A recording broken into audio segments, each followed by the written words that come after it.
There is a conspiracy regarding our past, which, if true, so big, so far-reaching, it would not only have drastically changed the course of human history, but hidden by world powers for generations, through the facilitation of false flag events and even battling world wars.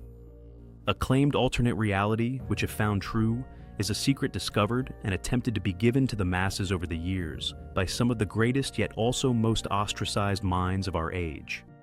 A conspiracy that would not only explain the existence of inexplicably enormous buildings throughout our world, with seemingly no explanation for their constructions, materials, methodology, or real age. A theory which would not only explain the past purpose for the Great Pyramid, but also the exact purpose for their construction, their purpose for being. A lost civilization, one which apparently possessed world peace, constructed enormous grandiose buildings, and had access to limitless, completely free wireless energy throughout their world. And although such claims may appear to many as mere fantasy, a fairy tale, I would like to present a far-reaching sequence of events. A significant, although at present circumstantial array of evidence which, if all eventually corroborated as fact, will make you reconsider the entire world around you. One which, although you may find yourself in today, if this lost place finally successfully unraveled, could change forever. There have long been claims of a supposed mud flood, a mysterious event occurring far back within Earth's history. But what if this flood far more recent? What if through some process of mass migration, this civilization was simply replaced, an enormous section of history erased, stitched together with pieces from other chronologies all together? This is but one theory. Whatever happened, the buildings don't lie. What could have happened to this civilization? There is significant and quite strange evidence to support such claims of their prior existence. A world flood, which possibly wiped them out. This flood redistributing enormous levels of Earth over different areas of the planet, in doing so burying many parts of this lost civilization's legacy, with what survived often being left partially submerged in mud. Additionally, many of these buildings having photographs indeed claim to have been taken just after their construction. These buildings often found on hills, but also seemingly surrounded by no roads. Why build structures of such size without first installing roads? Perhaps more importantly, how does one accomplish such a feat? Furthermore, there is a notable absence of people in all of these images, as if our modern civilization merely re-inhabited these places a mere few generations ago. However, this does not explain the presence of native Indians within the Americas prior to its Western colonization. Yet, the conspiracy goes much deeper. Tartaria originates within, or was possibly rediscovered by Russian nationalists. Thus, its roots or the truth of the conspiracy perhaps lay within a dark secret. Perhaps Tartaria itself, a failed supremacist civilization. Could this explain the absence of it within world history, and indeed the abandoning of their accomplishments? And although these old magnificent buildings are found throughout the West, are now argued as also that of this lost empire, many of the buildings synonymous with Russia are claimed by the original proponents of the theory as the original capital of Tartaria, a conspiracy Walt Disney perhaps used as inspiration for his design of Disneyland. Yet undoubtedly the most compelling claim is that of them seemingly possessing free, limitless wireless energy, something which none other than Nikola Tesla, it has long been claimed, was trying to give to the world. Why would a civilization with access to such great gifts not share them with others? And why would they, along with Tesla's work, be hidden from the greater world?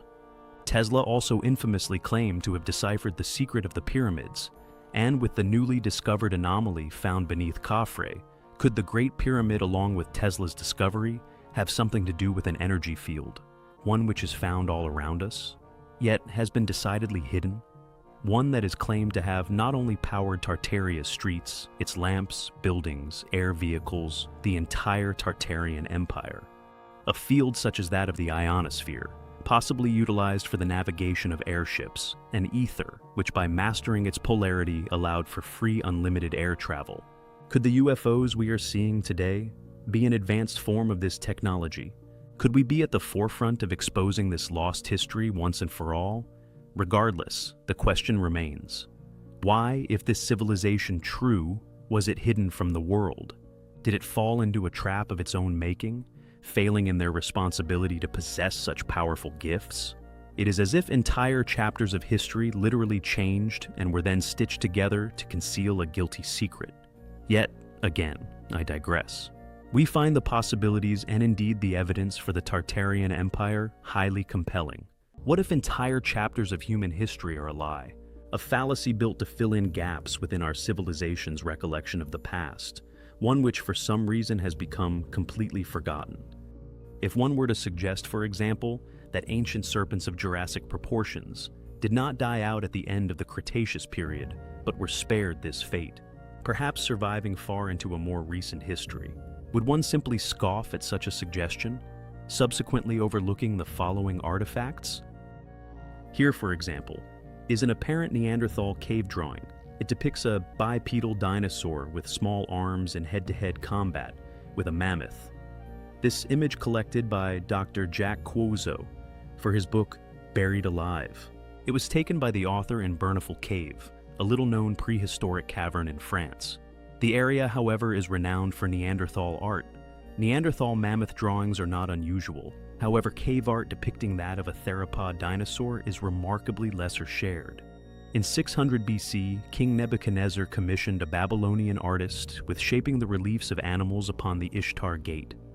In 1899, archaeologist Robert Coldaway would rediscover these depictions, the animals appearing in alternating rows showing lions, bulls, and curious long-necked creatures known as the Sirush. Coldaway believed that the Sirush were indeed a real animal, and in 1918, he proposed that the dinosaur Iguanodon was the closest known match to the Sirush. However, this same word Sirush is mentioned within the book of Bel and the Dragon, found within the Apocrypha.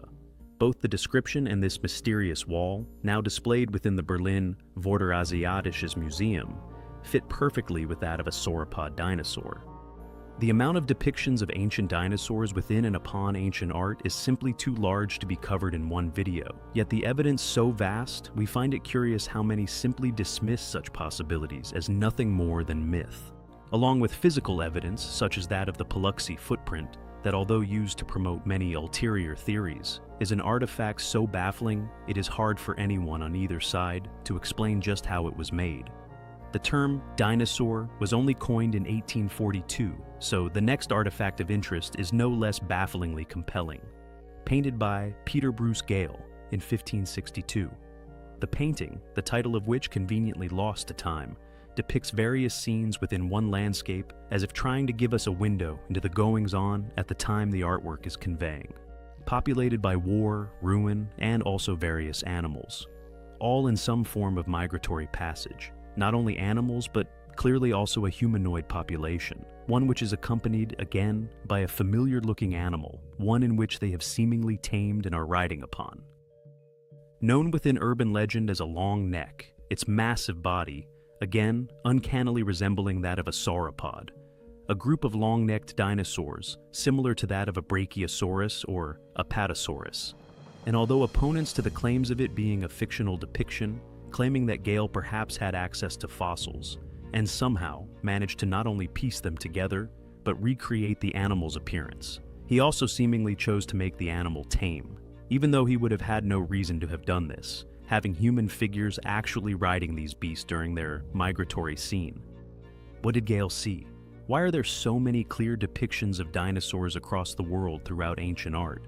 How did all these ancient civilizations not only know of the past existence of these animals, but also exactly what they looked like? How is this possible, along with such artifacts as that of the Paluxy footprint, if a pocket of these creatures did not survive until far later than we are led to believe, perhaps as depicted, even once roaming the earth with man? How does one explain such finds, and in such vast numbers? We find such artifacts, and indeed the mystery attached, highly compelling.